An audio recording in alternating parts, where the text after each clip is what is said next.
हम बात करने वाले स्टूडेंट्स आपसे एग्रीकल्चर में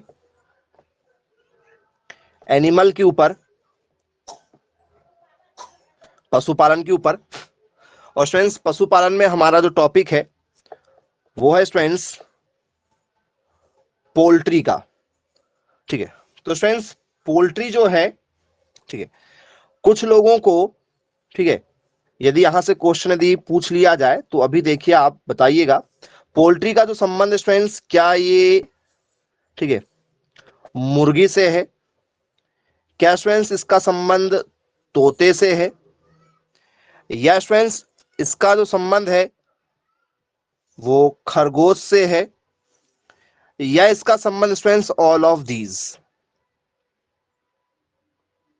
ये सभी सोच के जवाब दीजिएगा, पोल्ट्री का संबंध किस चीज से है?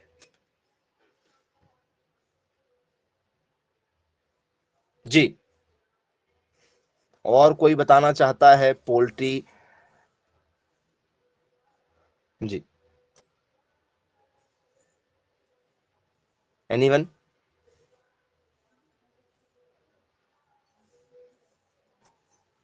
ऑप्शन नंबर डी के साथ जाएंगे? ओहो, ऑप्शन नंबर डी के साथ भी जा सकते हैं आप।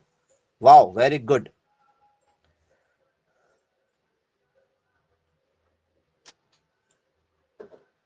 तो स्टूडेंट्स ये जो आपको अभी क्वेश्चन दिया गया है, ठीक है, यदि आप इसका आंसर लगाना चाहते हैं तो स्टूडेंट्स इसका जो सही आंसर होगा, ठीक है,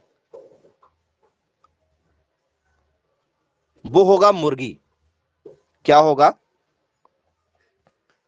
मुर्गी होगा। बोले यस सर, बिल्कुल हमने पढ़ा हुआ है ये तो। ठीक है, चलिए अब स्टूडेंट्स आपको ऑप्शन बदल कर दे रहे हैं, थोड़ा सा ध्यान दीजिएगा। ठीक है, इसमें डक दे रहे हैं, डक मतलब बतख, बतख इसमें दिया जा रहा है। और स्टूडेंट्स एक होता है गीज। क्या होता है? गीज। शायद आपने देखा होगा, बहुत सारे बच्चों ने गीज को, ठीक है जी, देखा है गीज? नहीं देखा? देखा होगा, बहुत सारों ने गीज देखा होगा।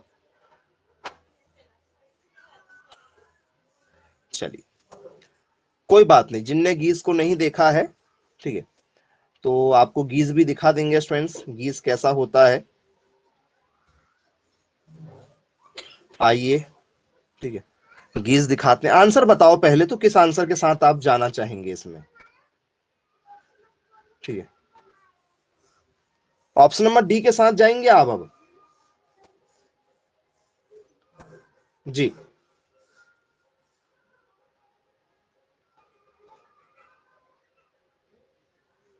चलिए तो स्टूडेंट्स यदि आप लोगों ने, ठीक है,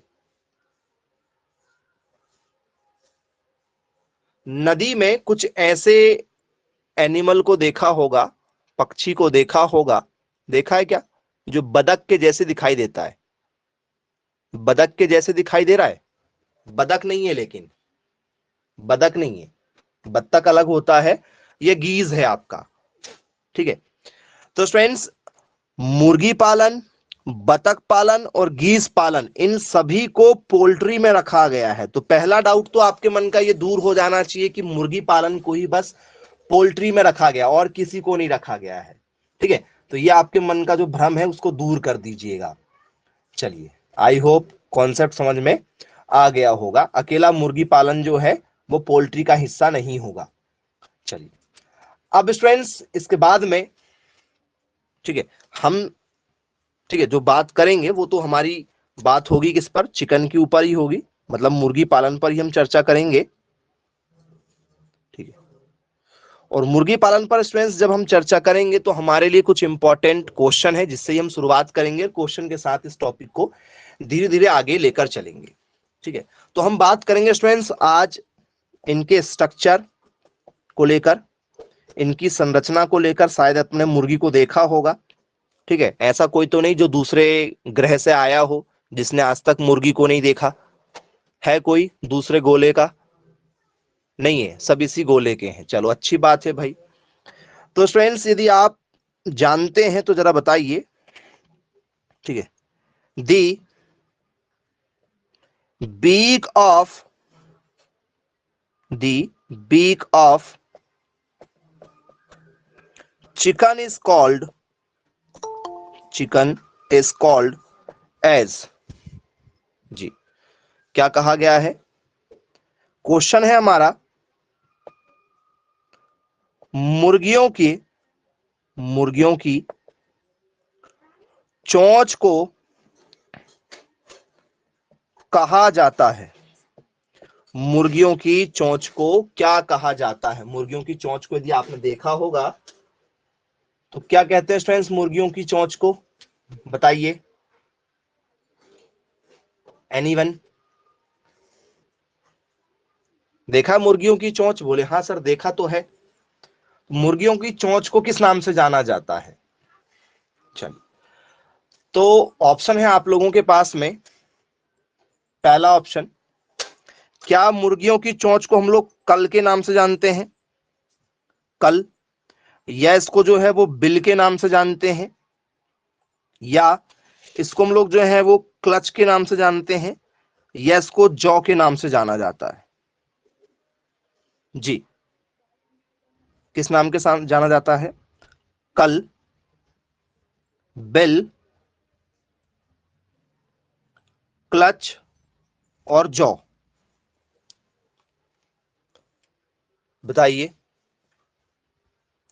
मुर्गी को चोंच तो आपने देखा ही होगा।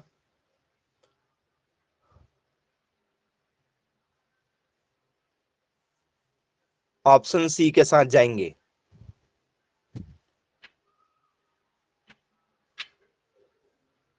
तो स्टूडेंट्स, यदि आपसे पेपर में यदि पूछ लिया जाए तो याद रखिएगा, जो मुर्गियों की चोंच यदि आपने कहीं देखा होगा या मुर्गियों को कभी देखा है आप लोगों ने, तो मुर्गियों का जो स्ट्रक्चर होता है स्टूडेंट्स, क्या उनका जो मुंह है, जैसे हमारा जो मुंह है, तो हमारी चोंच निकली क्या?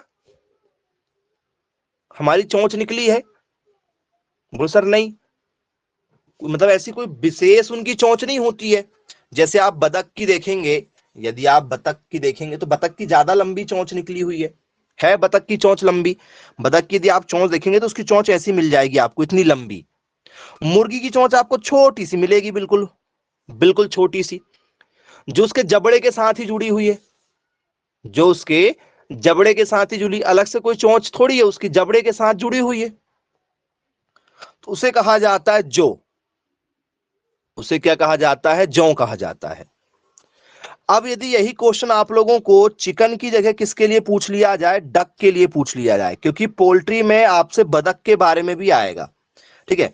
अब ये आप यदि सोचेंगे कि सर हमने तो कभी बतख पढ़ा ही नहीं, हमारे बुक में तो कहीं लिखा ही नहीं है बतख, लेकिन बतख आपके पेपर में आएगा। ये आपके पेपर में आया हुआ क्वेश्चन है। जी,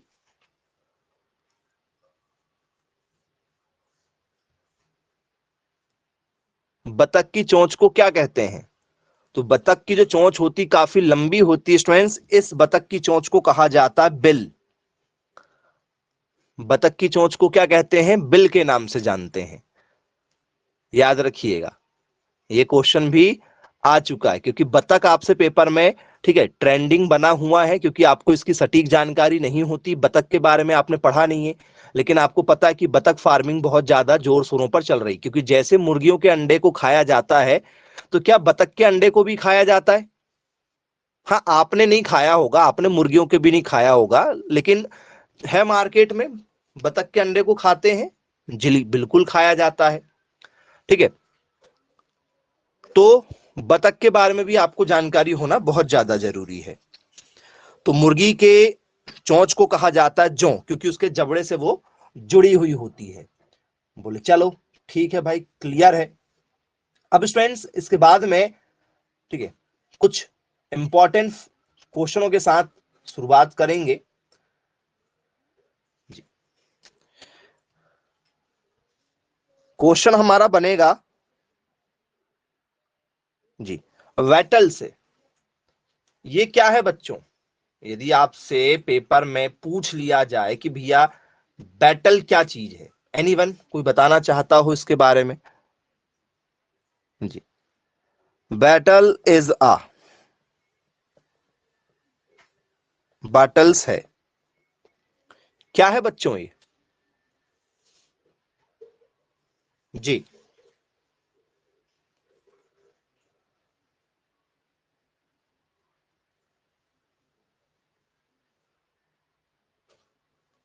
बताइए। जी,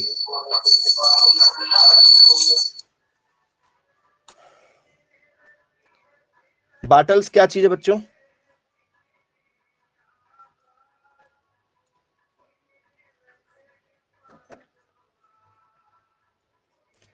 तो मुर्गियों का कोई हिस्सा, एनीवन जो जानते हो आप, कौन सा वाला हिस्सा है ये? मुर्गी यदि आपने देखा होगा तो आपको समझ में आ जाएगा। तो स्टूडेंट्स, मुर्गियों की यदि आपने चोंच देखा है, जैसे मान चलो मुर्गियों की चोंच है, तो ऊपर आपने देखा होगा स्टूडेंट्स कुछ इस तरीके से उनका क्या होता है, छत्र होता है क्या छत्र उनका? बोले यस सर, छत्र होता है उनमें। तो स्टूडेंट्स, क्या यहां पर ऐसे कुछ गूदा लटकते हुआ देखा है आपने मुर्गियों के नीचे? मुर्गियों के, ठीक है, सिर के नीचे क्या आपने एक गूदा लटकता हुआ देखा है? जैसे गाय और भैंस के नीचे जो है गलकंबल लटकता हुआ देखता है, आपने देखा वो लटकता हुआ? जब गाय चलती, भैंस चलती, तो वो एक झालर जैसे नीचे लटकता है गर्दन के नीचे, हाँ या ना? गलकंबल जिसे कहते हैं।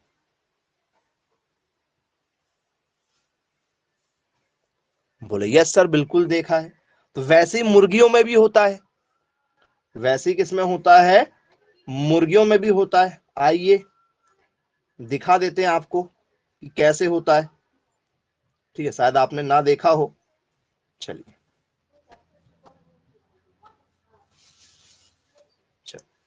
तो स्टूडेंट्स ये देखिए, ये नीचे बना भी हुआ है वाटल्स।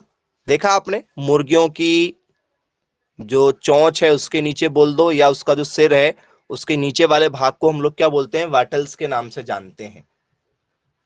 बनेगा क्या? बोले यस सर। तो इसे हम लोग क्या कहेंगे? तो सर ये है हमारा गूदा वाला भाग। इस वाले भाग को हम लोग क्या कहेंगे? तो सर ये एक गूदेदार वाला भाग ये हमारा माना जाएगा, हाँ या ना? बोले यस। तो स्टूडेंट्स, कुछ खास बात इसकी जो आप जानते हो, जरा मैसेज करके बताओ क्या है ये।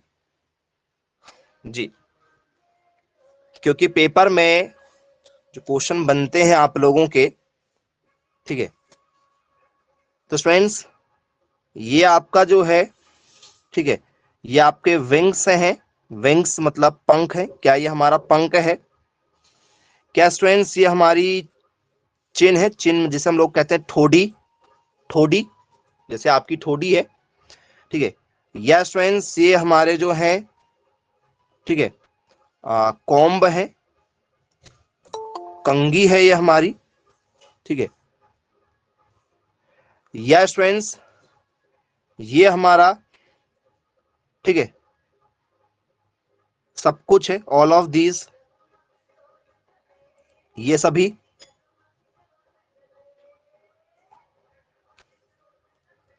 यदि आप पढ़ के जाओगे तो आपसे आसानी से बन जाएगा, पढ़ के नहीं जाओगे तो आपको आसानी से नहीं बनेगा।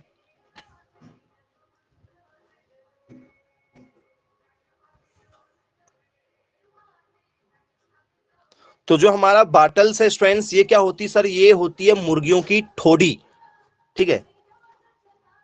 क्या होती है? इनकी ठोडी होती, चिन वाला जो हिस्सा होता है जहां पर क्या होते हैं, इनका गूदा लटकता हुआ हमें नजर आता है, इसे हम लोग क्या कहते हैं? बाटल्स के नाम से जानते हैं।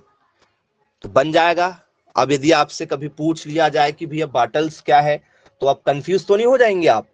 क्योंकि आपको मुर्गियों के बॉडी पार्ट्स ही नहीं पता। गाय आपने देखा है, गाय का आप यूज भी करते हैं, भैंस का भी यूज आपने किया होगा, देखा होगा। मुर्गियों के बारे में आप ज्यादा जानकारी नहीं रखना चाहते हैं। बोले चलो ठीक, क्लियर है। अब स्टूडेंट्स यहीं पर यदि एक क्वेश्चन यदि आपसे जाए कि जो कॉम्ब है हमारा, जिसे हम लोग कंघी कहते हैं, कंघी, अब ये कंघी क्या चीज है? क्या स्टूडेंट्स ये एक प्रकार का पंख है? या स्टूडेंट्स एक प्रकार का हमारा चिन्ह है? या स्टूडेंट्स ये हमारा एक प्रकार का हेड है। हेड मतलब जिसे हम लोग कह सकते हैं कि भैया ये हमारा मस्तिष्क है। कॉम्ब वाला जो हिस्सा होता है, मस्तिष्क वाला हिस्सा है ये। बोले यस सर, ये सबसे ऊपर का हिस्सा है जो आपने, ठीक है, मुर्गियों के ऊपर देखा होगा, छत्र जो होता है, जो ताज बना हुआ होता है, उस ताज को हम लोग क्या कहते हैं? उस ताज को हम लोग कहते हैं कॉम्ब। मुर्गियों के सिर के ऊपर के ताज को क्या कहा जाता है? कॉम्ब के नाम से जाना जाता है। बोले जी सर बिल्कुल ठीक, क्लियर है, बन जाएगा। अब स्टूडेंट्स यहां पर मुर्गियों के सिर से मुर्गियों के बॉडी पार्ट से रिलेटेड ये आपसे एक और नाम आ जाए, नॉस्ट्रिल क्या चीज होती है? जी, नॉस्ट्रिल क्या चीज है? एनीवन, कोई बताना चाहता हो? शायद आपने कहीं इसको पढ़ा हुआ हो। क्या है बच्चों ये? जी, मैसेज करके जरा बता दीजिए।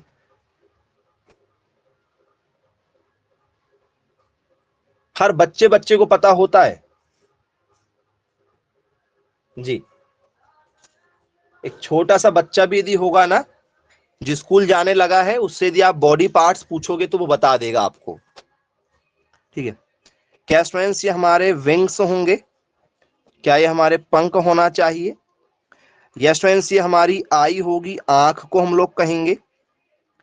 या स्टूडेंट्स ये हमारे जो है वो ईयर होंगे? ईयर हो सकते हैं क्या ये? ईयर लिख दें, ईयर पक्का? चलो ईयर भी लिख देते हैं कि हो सकता है आपको लगे कि ये ईयर हो सकते हैं, कान हो सकते हैं। ठीक है, क्या इनमें से कोई आंसर आपको लग रहा है?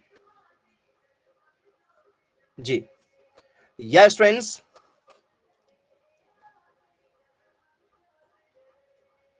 जी, क्या इसे हम लोग कहेंगे नाक? जी, क्या है ये? नाक है? जी हाँ स्टूडेंट्स, ये नाक वाला हिस्सा है। मुर्गियों के नथुने होते हैं, जैसे हमारे दो नथुने हैं ना, हमारे जो, ठीक है, ऑक्सीजन को अंदर ले जाने वाले कितने नथुने हैं, कितने नॉस्ट्रेल हैं हमारे? सर दो हैं, दो नथुने हैं हमारे। गाय में भी दो है, भैंस में भी दो है। बोले यस सर।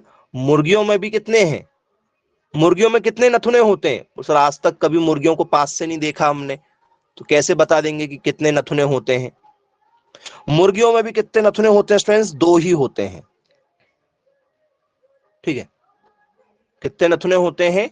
दो नथुने होते हैं, याद रखिएगा आप लोग।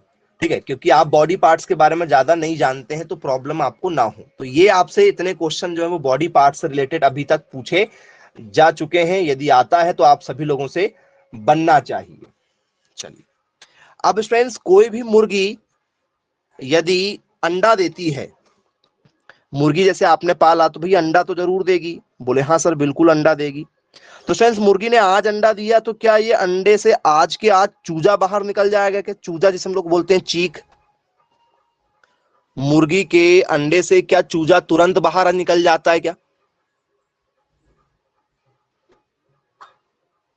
तुरंत बाहर नहीं निकलता,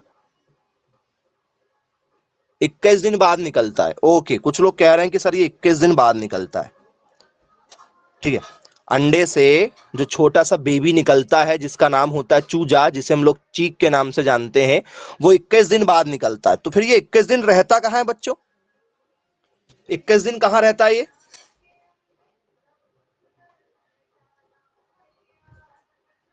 अंडे को 21 दिन कहां रखोगे?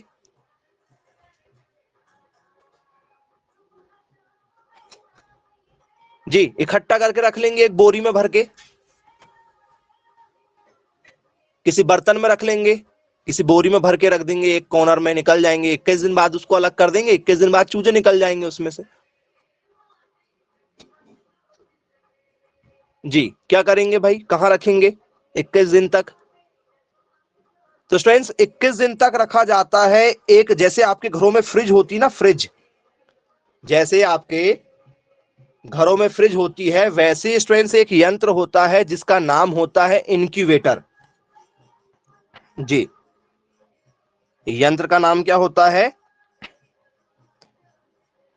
इनक्यूबेटर। इस इनक्यूबेटर यंत्र में रखा जाता है। और ये इनक्यूबेटर यंत्र कैसे होता है? जैसे आपके घरों की फ्रिज होती है वैसे ही होता। फ्रिज रखती है ठंडा, इनक्यूबेटर रखता है गरम। इनक्यूबेटर कैसे रखता है? गरम रखता है। कभी यदि आप गए होंगे गलती से, ठीक है, किसी मुर्गी पालन में, हालांकि ठीक है आपसे उम्मीद तो है नहीं कि आप कभी किसी मुर्गी पालन में गए होंगे, ठीक है, तो यदि आप गए होंगे तो आपको पता चल जाएगा कि वहां पर एक मशीन होती है इनक्यूबेटर नाम की। जो बड़े बड़े पोल्ट्री फार्म होते हैं, ठीक है, वो इस मशीन को रखते हैं। देख लीजिए आप कैसी होती है मशीन। इस तरीके की एक मशीन होती है, ठीक है, जिसमें ऊपर टेम्परेचर मेंशन है। देखो टेम्परेचर मेंशन होता है, टेम्परेचर दिखाया जाता है और वहां पर अंडे रखे रहते हैं, ठीक है। अंडे को एक तापमान पर रखा जाता है। बोले यस सर, बिल्कुल ठीक है। तो फ्रेंड्स, ये मशीन जो है फ्रिज जैसी मशीन होती है। फ्रिज ठंडा रखती है, इंक्यूबेटर गर्म रखती है। तो इस मशीन का स्टूडेंट्स जो टेम्परेचर है वो कितना होना चाहिए? तापमान।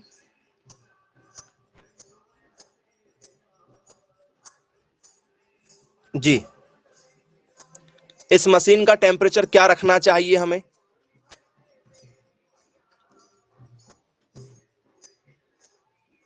जी, अंडा जो है मुर्गी के पेट से निकला, उस अंडे को हमने तुरंत रख दिया इंक्यूबेटर में। 100 डिग्री सेल्सियस रखेंगे टेम्परेचर। चलो ऑप्शन दे रहे हैं, ऑप्शन दे रहे हैं 100 डिग्री सेल्सियस, ठीक है, 105 डिग्री सेल्सियस, 98 डिग्री सेल्सियस, या 97.3 डिग्री सेल्सियस।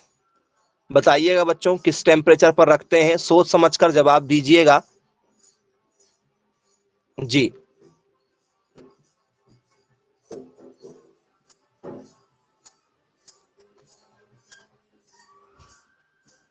वेरी गुड बेटा, बहुत अच्छी बात है, ठीक है।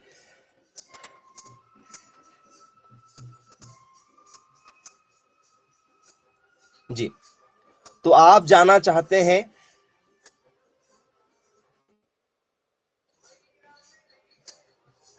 ठीक है, किसके साथ में? ऑप्शन नंबर ए के साथ में जाना चाहते हैं, 99 से 102। ओके, चलिए, तो थोड़ा सा अपनी आंखों का इस्तेमाल कर लें आप। आंखों का इस्तेमाल जरूर करें दिमाग के साथ साथ में। और यदि आप इस्तेमाल करेंगे तो आपको यहां पर जो है वो एक चीज समझ में आएगी, वो है सेल्सियस, ठीक है। और आपको कभी भी कोई भी ऑप्शन दे दिया जाए तो आप आंसर लगाने में माहिर रहते हैं, ये आपकी खास बात है, ठीक है, कि सेल्सियस में आप दे रहे हैं। और सेल्सियस में आप ये कोई भी आंसर दे दें, ठीक है, इतने डिग्री टेम्परेचर पर यदि आप रखोगे सेल्सियस में ना, तो वो रखते बराबर से जल जाएगा। रखते बराबर से अंडा क्या हो जाएगा? जल जाएगा। ये सेल्सियस है। यदि आपके वातावरण का टेम्परेचर जो है 40-42 हो जाता है भैया, 100 के ऊपर तो क्या होने लगता है? 100 डिग्री सेल्सियस में तो पानी क्या होने लगता है? उबलने लगता है, जिस पानी में आप हाथ भी नहीं डाल सकते। हाथ डालोगे तो क्या हो जाएगा? चमड़ी निकल जाएगी आपकी 100 डिग्री सेल्सियस में। जिस डिग्री सेल्सियस में आप क्या कर रहे हो? अंडे को रखने की बात कर रहे हो। तो थोड़ा सा अपना दिमाग लगा लिया करो, ठीक है, बिना सोचे समझे आपको आंसर नहीं देना है। यूनिट को थोड़ा सा देख लिया करो, बिना यूनिट के देखे बात नहीं किया करो, ठीक है। तो टेम्परेचर आपको जो मिलेगा वो दोनों तरीके से मिल सकता है आपको। या तो वो, ठीक है, सेल्सियस करके बोल देगा, ठीक है, तो सेल्सियस में आपको क्या करना है? घबरा जाना है, ठीक है, कि नहीं घबराना है, तो निकालना आना चाहिए, ठीक है। 100 degree Celsius, 101 degree Celsius, 38.3 degree Celsius, या स्टूडेंट्स 98.3 डिग्री सेल्सियस। किसके साथ जाओगे अब? जब भी कोई भी क्वेश्चन मिलता है बेटा, थोड़ा सा आप उसको पढ़ें, यूनिट को देखें कि उसकी इकाई क्या दी गई है। लापरवाही बिल्कुल नहीं करना है। आपको लगता है अरे बहुत इजी क्वेश्चन आ गया है, बन जाएगा, इजी नहीं है।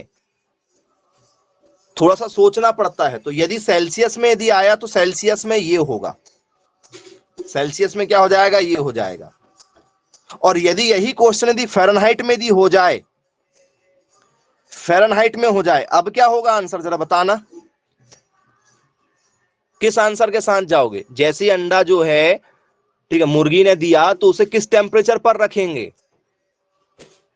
तो सर उसे रखेंगे 101 फ़ारेनहाइट पर। कितने पर रखेंगे? 101 फ़ारेनहाइट पर रखा जाता है। यहीं पर सबसे बड़ी गलतियां होती हैं आप लोगों से, तो जरा नोट डाउन उसको तरीके से करना है आपको। जो फर्स्ट वीक होता है, फर्स्ट वीक, ठीक है, पहला सप्ताह जो होता है, उस पहले सप्ताह में जैसे ही अंडा बाहर आया, मुर्गी ने दिया, उसको 101 फ़ारेनहाइट पर रखेंगे। 101 फ़ारेनहाइट यदि आपको नहीं आया पेपर में तो आपको सेल्सियस में आएगा, 38.3 डिग्री सेल्सियस। यूनिट तो को देख लेना भैया, क्योंकि पूरा खेल यहां पर यूनिट का ही होगा। यूनिट बनेगी तो आपका काम आसान हो जाएगा। जब अंडा क्या है, टेम्परेचर सहन करने लायक हो चुका है, अब पता है आपको गर्माहट ज्यादा देना पड़ेगा। सेकेंड वीक की यदि हम बात करें, दूसरे सप्ताह की यदि हम बात करें, तो ये टेम्परेचर थोड़ा सा बढ़ा दिया जाता है, 102 फ़ारेनहाइट हो जाता है। कितना हो जाता है ये टेम्परेचर हमारा? 102 फ़ारेनहाइट हो जाता है। अब कितना हो गया ये टेम्परेचर सर? ये हो गया 38.8 डिग्री सेल्सियस। अब क्या हो गया सर? तीसरा सप्ताह, थर्ड वीक, ठीक है जी, थर्ड वीक में कितना रखेंगे सर? 103 रखेंगे, ठीक है। 103 में क्या होना चाहिए स्टूडेंट से टेम्परेचर, जरा बता दो। तो सर ये हो जाएगा हमारा 39.4 डिग्री सेल्सियस। एक्यूरेट, एक्यूरेट बता रहे हैं, बिल्कुल सटीक। बोले यस सर बिल्कुल ठीक है, ये अंडे को रखने का टेम्परेचर है। चलिए वेरी गुड। अब स्टूडेंट्स इसके बाद में फोर्थ किया जाए, फोर्थ वीक की यदि हम बात करें, ठीक है, चौथे सप्ताह की यदि हम बात करें जी, तो बताओ स्टूडेंट्स चौथे सप्ताह का जो टेम्परेचर है वो कितना रखा जाना चाहिए?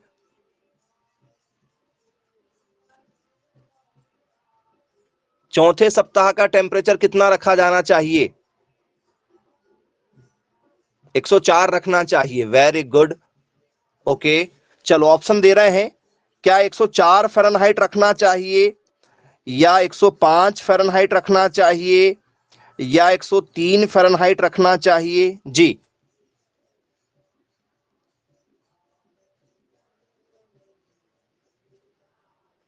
Okay, very good very good. चलो कुछ हैं, हाँ कुछ बच्चे हैं बस वही जानना चाह रहे थे, ठीक है, कुछ बच्चों ने आंसर दे दिया है। चलिए, कुछ लोगों ने तो चौथा सप्ताह भी बता दिया, मैं पांचवा कह देता तो वो पांचवा, छठवां, सातवां, 10 सप्ताह तक भी बोल देते तो वो आंसर लगा ही देते, ठीक है। आदत है, क्या करें सर, आदत से लाचार है। चलो, हमने आपको साफ साफ कहा है कि जो मशीन है हमारी, कौन सी मशीन, मशीन का नाम क्या है सर? मशीन का नाम है इंक्यूबेटर। इस मशीन में रखा जाता है, किसमें रखा जाता है? इंक्यूबेटर में रखा जाता है। कितने दिन? तो सर 21 दिन रखा जाता है। आपको पहले ही हमने ये जवाब दे चुका था। अंडे को कितने दिन रखते हैं सर? 21 दिन। एक सप्ताह होता 7 दिन का, 7 7 दूनी 14, 7 तिया 21, 3 सप्ताह ही बस रखेंगे, चौथे सप्ताह तो रखेंगे ही नहीं। चौथे सप्ताह रखेंगे क्या? जरूरत ही नहीं होती, क्योंकि 21 दिन बाद तो उसमें से क्या निकल जाएगा? चूजा निकल जाएगा। लेकिन वो फिर भी चौथे सप्ताह के आंसर जरूर आए हैं, ठीक है। तो ये हम आपको क्यों बार बार आपको ये याद दिला रहे हैं कि जल्दबाजी नहीं करना है, पहले क्वेश्चन को रीड कर लिया करो, है ना। यदि आप रीड नहीं करेंगे तो आप हमेशा ऐसी ही गलती करेंगे, और पेपर देके निकलते हो तो कहते हो हमारा पेपर बहुत अच्छा गया, ठीक है, तो आप लापरवाही करते हो, ठीक है। सब कुछ बना लेकिन पता नहीं नंबर क्यों कम आ गए। नंबर इसलिए कम आते हैं आपके, क्योंकि आप आधा दिमाग यूज करते हो और सोचते बिल्कुल नहीं हो। सोच के जवाब देना है आप लोगों को, ठीक है। तो आपका आंसर यही छुपा हुआ था। 21 दिन मतलब 3 सप्ताह रखते हैं। और किन किन टेम्परेचर पर रखते हैं याद रखना आप लोग, 101, 102 और 103 डिग्री से फ़ारेनहाइट पर रखा जाता है। तो आई होप अब आप लोगों से यहां से क्वेश्चन दी आसानी से बन जाएगा, किसी प्रकार की कोई दिक्कत नहीं जाएगी। चलिए ठीक है, अच्छी बात है। अब स्टूडेंट्स इसके बाद में, ठीक है, जो हम क्या करते हैं, शेड बनाते हैं जहां पर हम मुर्गी पालते हैं या बतख वगैरह पालते हैं। तो स्टूडेंट्स ये जो एरिया है, क्योंकि बतख भी कुछ समय पानी में रहती है, कुछ समय फिर बतख भी बाहर रहती है हमारी, ठीक है। तो स्टूडेंट्स क्या हम लोग इनका जो बिछावन है, आपने देखा होगा जहां पर मुर्गियां रहती है वहां पर हम लोग क्या करते हैं, कुछ ऐसा बिछावन बिछाते हैं क्या? बिछावन होता है क्या वहां पर? उनके लिए कुछ बिस्तर जैसा बना के रखते हैं क्या? बोलिए सर, उनके लिए हम लोग बेड तैयार करते हैं, बेड अरेंज करते हैं। क्योंकि अंडा जब देंगी, यदि वो डायरेक्ट दे देंगी तो अंडा क्या हो जाएगा, स्क्रैच लग जाएगा, डैमेज हो जाएगा। तो हम लोग क्या करते हैं, कुछ बिछावन वगैरह बिछा देते हैं, ठीक है, भूसा जैसा नीचे लगा देते हैं, भूसा बिछा देते हैं कुल मिला के एक प्रकार का पूरे साइड में, जहां तक उन्हें क्या करना है, रहना है। और आपने देखा होगा मुर्गियां जो है वो इसी बिछावन के अंदर ऐसे उसको क्या करती है, खोल देती है और जैसे गड्ढा करके जो है अंडे देती है। या गांव में भी आपने देखा होगा तो जो कूड़ादान होता है, कूड़ेदान में बहुत सारा अच्छा लंबा चौड़ा गड्ढा कर लेती है, उस गड्ढे में अंडे देती है। बोले जी सर बिल्कुल देखा हुआ है हमने। तो स्टूडेंट्स ये जो बिछावन हम बनाते हैं ये कितने सेंटीमीटर मोटी होना चाहिए, इसकी थिकनेस कितनी होना चाहिए? जी, यदि इसकी आपसे क्या पूछ लिया जाए, मोटाई पूछ लिया जाए कि भैया कितना मोटा रखना चाहिए, जी, एनीवन? तो स्टूडेंट्स हम लोग रखते हैं 10 सेंटीमीटर की, कितनी रखेंगे, केवल 10 सेंटीमीटर की इसमें हम लोग क्या रखेंगे, मोटाई रखेंगे। इससे ज्यादा हम रखेंगे ना, तो इससे कम रखेंगे। 10 सेंटीमीटर काफी हो जाती है। आपका स्केल होता है, यदि आपने देखा होगा स्कूल जाते समय, वो आपने कंपास वाला स्केल देखा होगा, वो लगभग 15-20 सेंटीमीटर का होता, आधा स्केल, मतलब काफी ज्यादा मोटी परत बन जाती है, ठीक है, जो मुर्गियों के लिए काफी सफिशियंट होती है। बोले यस सर बिल्कुल ठीक है। क्या स्टूडेंट्स बीच बीच में मुर्गियों के जो बेड है, ठीक है, इनमें क्या हमें चूना डालना चाहिए, चूना?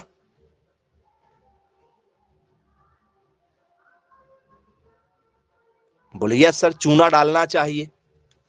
इनमें क्या डालना चाहिए हमें, चूना डालना चाहिए। चलिए ठीक है, क्या डालेंगे इसमें?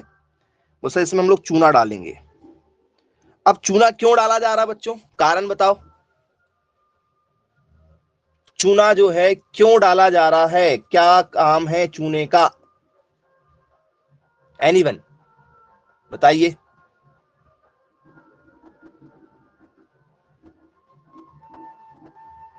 हाँ, एंटीवायरस का काम करता है हमारा जो चूना है, किसका काम करता है, तो सर एज अ एंटीवायरस इसका यूज किया जाता है।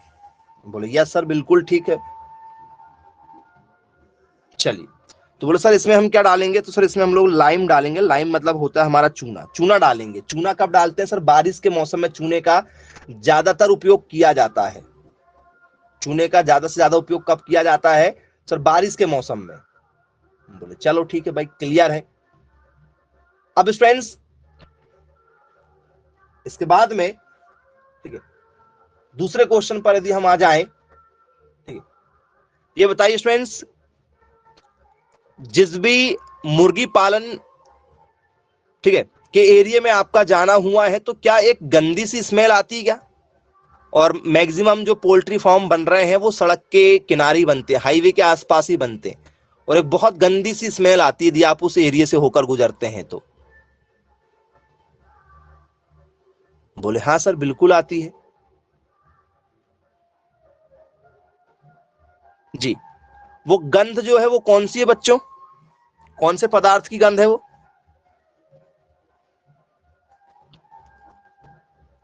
हाँ जी, अमोनिया की गंध है वो।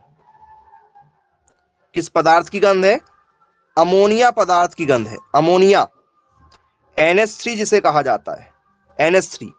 अमोनिया पदार्थ की गंध है। इनकी जो पोटी होती है, बीट जिसे कहते हैं, बीट पोटी जो होती है इनका, ठीक है।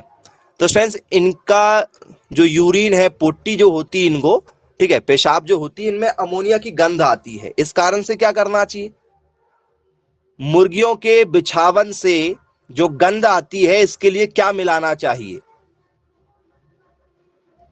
उसका जो बिस्तर है भैया, वो बिस्तर बहुत महंगा तैयार होता है। 10 सेंटीमीटर की मोटाई के साथ में यदि आपने आधी एकड़ में भी क्या किया है, मुर्गी पालन किया है, तो आधी एकड़ का चेंज करने में लाखों रुपए खर्च हो जाएंगे आपको। नीचे का जो भूसा आपने बिछाया है, उस भूसे को मेंटेन करने में, लकड़ी का भी बुरादा बिछाते हैं कुछ लोग, बहुत महंगा खर्चा होता है। इसको बार बार तो हम चेंज नहीं कर सकते, उसकी गंध को कम कर सकते हैं।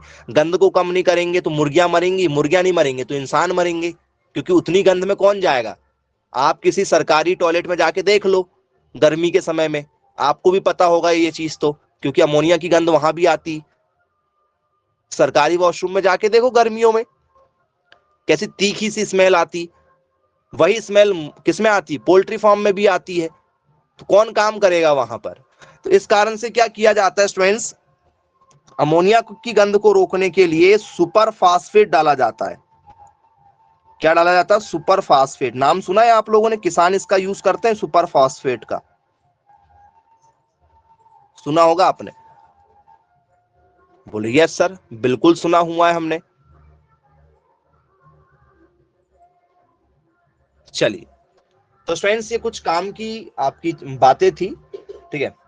तो जो पुआल तैयार किया जाता है, जो बेड तैयार किया जाता है, वो धान की भूसी का हो सकता है, लकड़ी के चूरे का हो सकता है, आपका चावल का जो निकलता है पुआल, ठीक है, उसका हो सकता है। इस तरीके से हम लोग क्या करते हैं, इनका बेड तैयार करते हैं। बोले यस, बिल्कुल क्लियर है। अब आइए स्टूडेंट्स, बहुत ही इंपॉर्टेंट टॉपिक पर आ रहे हैं, और टॉपिक है स्टूडेंट्स हमारा एक्सोटिक ब्रीड, ठीक है। बहुत ही बार पेपर में आ चुका है, विदेशी नस्ल, ठीक है। कौन सी नस्ल, बोले विदेशी नस्ल, मुर्गियों की विदेशी नस्ल बहुत ज्यादा चर्चा में रहती है, पेपर में कई बार, ठीक है, पूछी जा चुकी है। इसी पर हम चर्चा करेंगे, ठीक है, क्वेश्चन के साथ चर्चा करेंगे। पहले जरा एक बार क्वेश्चन देख लो, विच ऑफ, पेपर में आ चुका है, ये बहुत बार आ चुका है, रिपीटेड क्वेश्चन है। Which of the following are exotic breeds of poultry, निम्न में से कौन सी, ठीक है, विदेशी नस्ल मुर्गियों की है। विदेशी नस्ल की पहचान करना मुर्गियों की आपको, ठीक है। चलिए, पहला आपको ऑप्शन दे रहे हैं, ठीक है, असील, दूसरा व्हाइट लेग हॉर्न,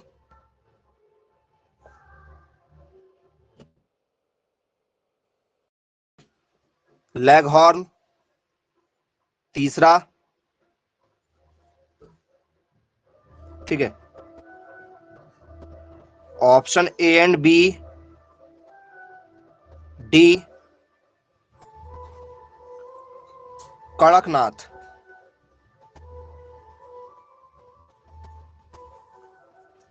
जी, विदेशी वैरायटी की पहचान करो, क्या होगा। ए और बी दोनों के साथ, मतलब ऑप्शन नंबर सी के साथ जाना चाह रहे हैं आप।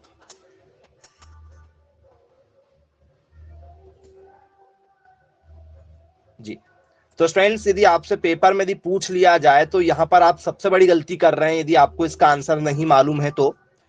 फ्रेंड्स व्हाइट लेग हॉर्न जो है ये विदेशी नस्ल है, बाकी जो हमने आपको असील बताया है, असील और कड़कनाथ, ये इंडिया की वैरायटी है। व्हाइट लेग हॉर्न सफेद रंग की होती है, ठीक है, और ये विदेशी नस्ल है, याद रखिएगा आप लोग, ठीक है। एक एक करके स्टूडेंट्स इनके बारे में सटीक जानकारी लेंगे, ठीक है, इन मुर्गियों के बारे में, क्योंकि पेपर में क्वेश्चन तो यहां से आना ही आना है, ठीक है, हर साल पेपर में यहां से क्वेश्चन पूछा जाता है। चलिए, तो आइए स्टूडेंट्स कुछ वैरायटियों पर चर्चा कर लेते हैं, जो वैरायटी हमारे पेपर में हमसे पूछी जाएगी कि कौन कौन सी विदेश की वैरायटी है और कौन कौन सी विदेश की वैरायटी नहीं है, ठीक है। चलिए, पहला स्टूडेंट्स हमारा जो रहेगा इसी पर रहेगा, ठीक है, व्हाइट लेग हॉर्न। तो ये बता दो स्टूडेंट्स, व्हाइट लेग हॉर्न कहां की है? एनीवन, कहां की है ये वाली वैरायटी?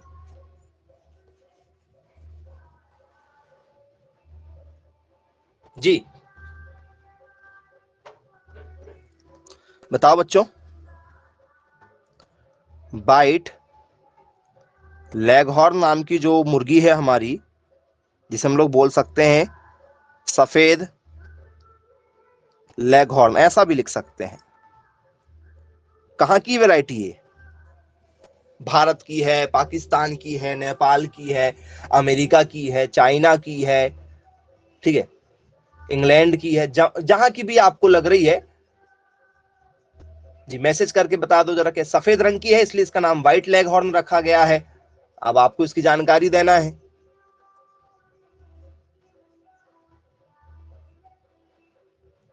जी, अंडा उत्पादन के लिए पाली जाती है। किसके लिए? अंडा उत्पादन के लिए। कुछ खास जो आप इसके बारे में बताना चाहते हो जरा बताइए।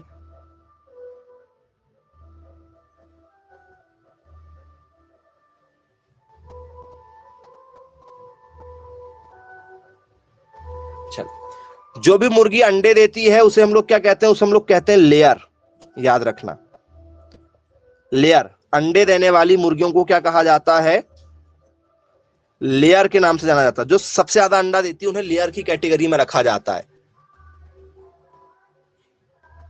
बोले जी सर बिल्कुल ठीक है। तो फिर ये कहां की वैरायटी है? कौन से देश की वैरायटी है जरा बता दो।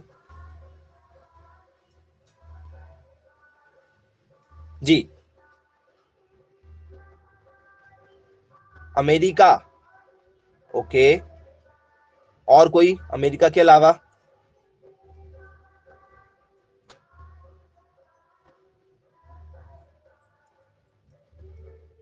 England, Iceland.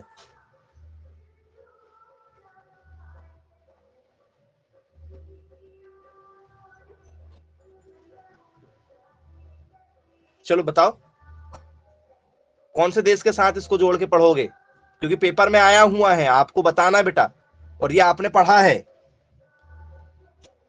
जी,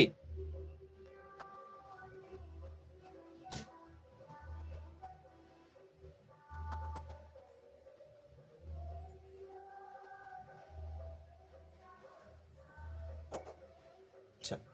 तो स्टूडेंट्स यदि आपसे पेपर में ये पूछ लिया जाए तो भैया याद रखिएगा, ठीक है, ये कहां की है? यूएसए की है? अमेरिका की है? पक्का? सोच के जवाब देना।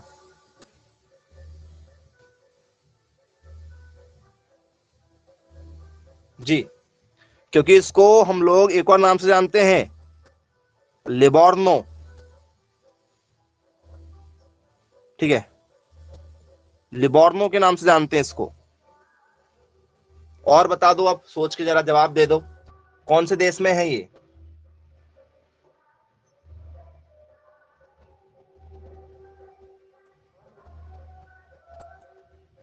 चलो, तो फ्रेंड्स बिल्कुल राइट आंसर है, अमेरिका में ये आपको देखने के लिए मिलती है। अच्छी बात है भाई, ठीक। अब इसके बाद में जरा ये बताइए स्टूडेंट्स, अमेरिका के अलावा भी एक जगह मिलती है, ठीक है, ये बताइए इसका नाम सुना है आप लोगों ने? रॉड आइलैंड रेड, इस मुर्गी का नाम। जी, रॉड आइसलैंड रेड। सुना इस मुर्गी का नाम? बोले यस सर, बिल्कुल सुना हुआ है, बहुत फेमस वैरायटी है ये।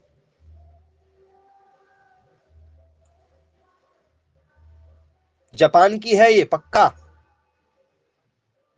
सोच के बताओ, क्योंकि जल्दबाजी में आप गलत आंसर दे सकते हैं। जी,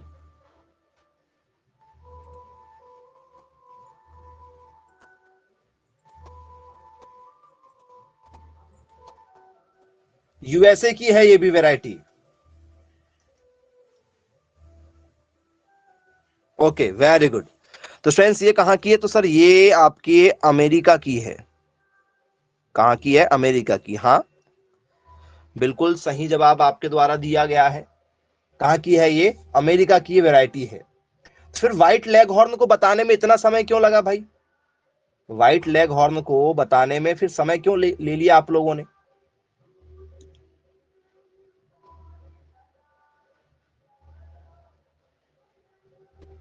चलो,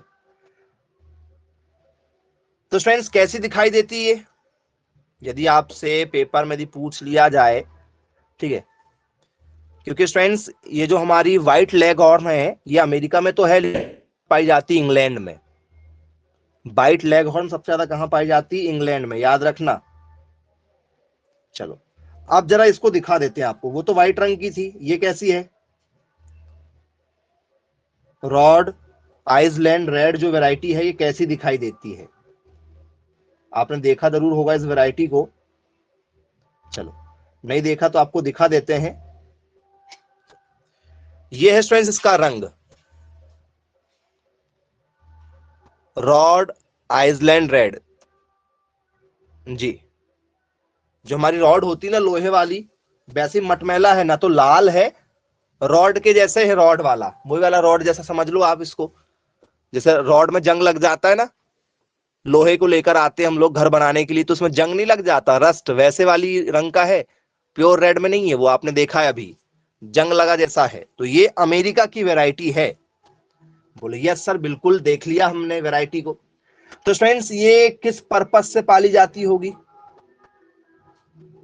ये अंडे देती है या मांस देती है? अंडे या मांस? जी, क्योंकि जो मांस, देखो अंडा देगी तो अंडे वाली को हम लोग कहते हैं लेयर। मुर्गी यदि अंडा अंडा ज्यादा देगी तो उसको हम लोग कहेंगे लेयर। और यदि मुर्गी का हम केवल मांस बेचना चाहते हैं तो उसे हम लोग कहते हैं बॉयलर।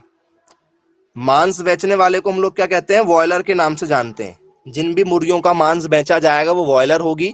मतलब हम जिस उद्देश्य से पाल रहे हैं, हमने मुर्गी पाला किस, क्या करने के लिए? बेचने के लिए, मांस बेचेंगे तो बॉयलर। हमने कहा कि हम केवल अंडे बेचेंगे तो लेयर, हम दोनों बेचेंगे तो लेयर और बॉयलर दोनों पालेंगे। तो ये हमारी रॉड आइसलैंड रेड जो है ये कौन से उद्देश्य से पाल रहे हैं, जरा बताओ, इसमें क्या उद्देश्य छुपा है हमारा?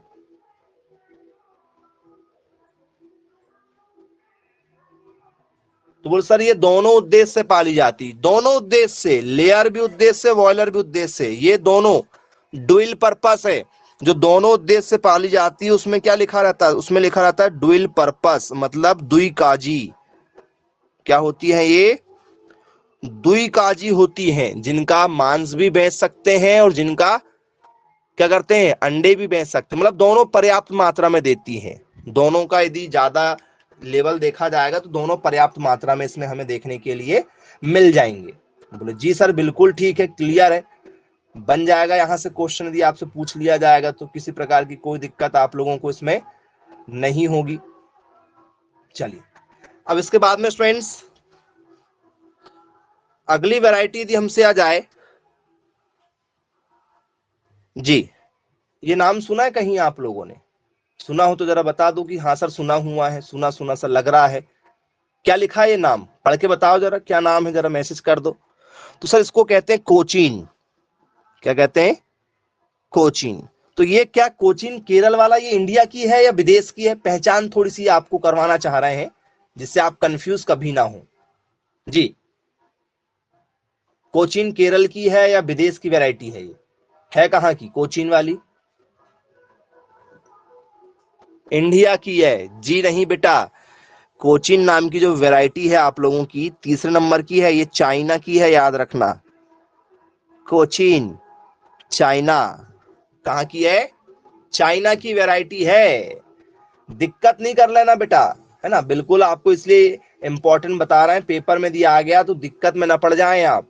कोचिन वैरायटी कहाँ की? केरल। यदि धोखे से आ गया तो केरल के चक्कर में आप जो है दिक्कत करा बैठेंगे। ये पेपर में आई वाली वैरायटी है, ठीक है।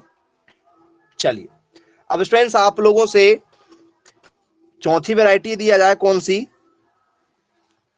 पॉइनेक्स। ये पॉइनेक्स वैरायटी कहाँ की बताओ? पेपर में आपसे आ जाए कि ये पॉनिक्स वैरायटी का संबंध किससे है? कहां से बच्चों इसका संबंध? तो फ्रेंड्स इसका संबंध है जर्मनी से। कहां से है? जर्मनी से। याद रखना कौन सी वैरायटी का संबंध कौन से देश से है, ये पेपर में कई बार आ चुका है। जो इंपॉर्टेंट है वही आपको बता रहे हैं, सभी नहीं बता रहे हैं, ठीक है। जो कई बार पेपर में आ चुकी है वही आपको बता रहे हैं। चलिए, इसके बाद में फ्रेंड्स आपने नाम सुना है ब्रह्मा? ब्रह्मा का नाम सुना है? मुर्गी का नाम है ब्रह्मा। कुछ लोग सोचेंगे भैया भगवान का नाम दे दिए। ब्रह्मा कहाँ की वैरायटी बताओ? पेपर में इंडिया आ गया, ब्रह्मा यदि आपको बोल दी भैया इंडिया की है कि पाकिस्तान की है कि बांग्लादेश की है कि अमेरिका की है, कहाँ की है वैरायटी? हाँ लगाओ लगाओ, इंडिया लगा दो। ब्रह्मा इंडिया की नहीं है बच्चों, ब्रह्मा यूएसए की है, यूनाइटेड स्टेट ऑफ अमेरिका। कहाँ की है? ब्रह्मा अमेरिका की वैरायटी। कंफ्यूज यहीं पर होते हैं, इसलिए वैरायटी जरूर नोट कीजिएगा, ठीक है। इतना इजी नहीं जितना इजी आप इसको समझने की कोशिश करें। पेपर में यहां से क्वेश्चन इसलिए आ रहे हैं, ठीक है, जिससे आपको क्वेश्चन जो है वो अच्छे से क्लियर हो जाए, दिक्कत में ना पड़े आप लोग। चलिए, तो अब यदि यहां से कोई भी क्वेश्चन दिया है तो बनेंगे क्या? 5 वैरायटी जो लगातार पेपर में आ चुकी है वो हमने आपके सामने डिस्कस कर दिया है। अभी कोई भी क्वेश्चन दिया आता है तो बनेगा। चलिए, अच्छी बात है भाई। और एक और पूछ ले रहे हैं कुछ इंपॉर्टेंट और जो है हमारे पास में। मारेन नाम सुना? मारेन, मारेन। आपको लगेगा ये कहीं मारपीट वाला है, इसका संबंध मुर्गी से है। मारेन ब्रीड, ठीक है, बिलोंग्स टू। मारेन का संबंध किससे? तो इसका संबंध मुर्गियों से है। मारेन का संबंध किससे? मुर्गियों से। मुर्गियों की एक वैरायटी है। और कौन से देश की वैरायटी बच्चों? ये जितनी भी वैरायटी आपको बता रहे हैं सबको जरा एक एक बार सर्च कर लेना गूगल में, उनके चेहरे देख लेना। मारेन जो वैरायटी है ये कहां की है? फ्रांस की है। फ्रांस देश की वैरायटी है, याद रखिएगा। ये भी पेपर में हमसे पूछा जा चुका है। चलिए, फ्रेंड्स आपने एक नाम सुना होगा, प्ले माउथ। सुना है? प्ले माउथ पेपर में कई बार आ चुका है। प्ले माउथ कई बार आ चुका है। कौन से देश से संबंध स्टूडेंट्स प्ले माउथ का बताओ? प्ले माउथ का संबंध किस देश से है? तो फ्रेंड्स इसका संबंध है इंग्लैंड से। इंग्लैंड का, ठीक है। और वो व्हाइट लेग हॉर्न था, उसका भी संबंध इंग्लैंड से है ज्यादातर। यूएसए इंग्लैंड, इंग्लैंड पहले है, यूएसए दूसरे नंबर में है, ठीक है। बोले यस सर, बिल्कुल ठीक, बन जाएगा। प्ले माउथ यदि आया तो ये भी बनेगा, इंग्लैंड से इसका संबंध है। तो फ्रेंड्स ये आप लोगों की 7 है, 2 और हमने बढ़ा दिए हैं जो पेपर में और कई बार पूछी जा चुकी हैं। तो यदि आप लोगों से यहां से क्वेश्चन दिए आ जाए तो आपको आसानी से बनना चाहिए, किसी प्रकार की कोई भी दिक्कत आप लोगों को नहीं होनी चाहिए। ये आपकी 7 वैरायटियां हैं जो विदेश की पेपर में आती हैं, और किस देश से संबंध है ये आपसे जरूर पूछा जाएगा, ठीक है। बाकी सारे बॉडी पार्ट्स तो वही है, बॉडी पार्ट्स तो कॉमन है जो आपको हमने बता दिए हैं, बाकी कुछ खास आता नहीं है, ठीक है। बस आपसे नॉर्मल मुर्गी पालन से संबंधित क्वेश्चन आएंगे, वो हमने आपको पहले ही बता दिए। इंपॉर्टेंट क्वेश्चन, किस मुर्गी का संबंध किस देश से है, क्योंकि हर मुर्गी इंपॉर्टेंट है सभी देश के लिए, ठीक है। जैसे कड़कनाथ आ जाए, ये कड़कनाथ का संबंध किससे है? तो मुरैना मध्य प्रदेश से है।